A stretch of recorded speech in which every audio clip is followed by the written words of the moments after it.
لمقت الله أكبر من مقتكم أنفسكم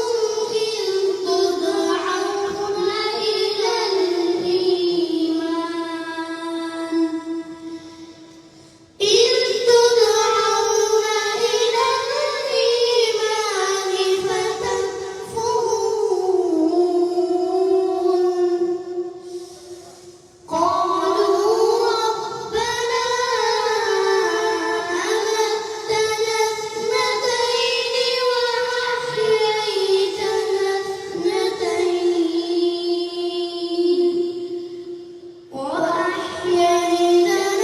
اثنتين فاعترفنا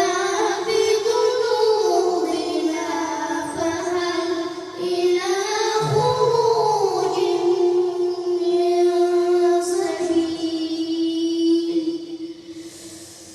ذلكم بأنه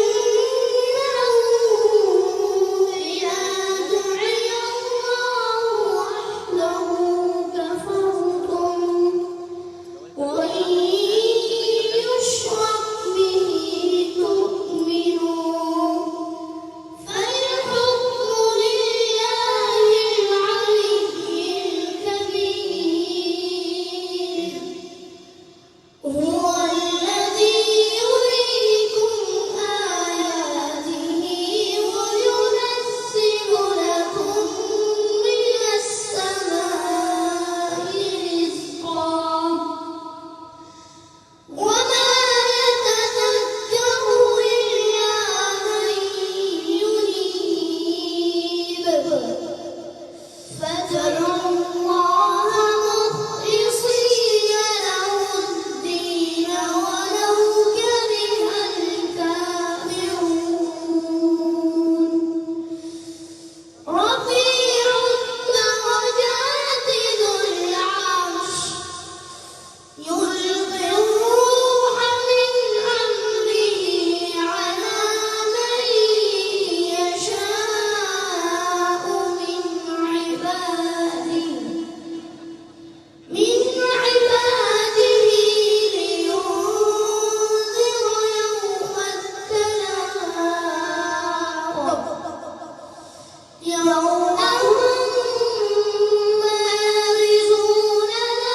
يخفى على الله منهم شيء لمن الملك اليوم لله الواحد القهار اليوم تجزى كل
بس دا بل موبایل ریډي کوه ریډي که زه بیا د راځم محترمو قاری صاحبانو څخه یو جهان مننه هغه دې په عمر کې برکت واچوي عام خلک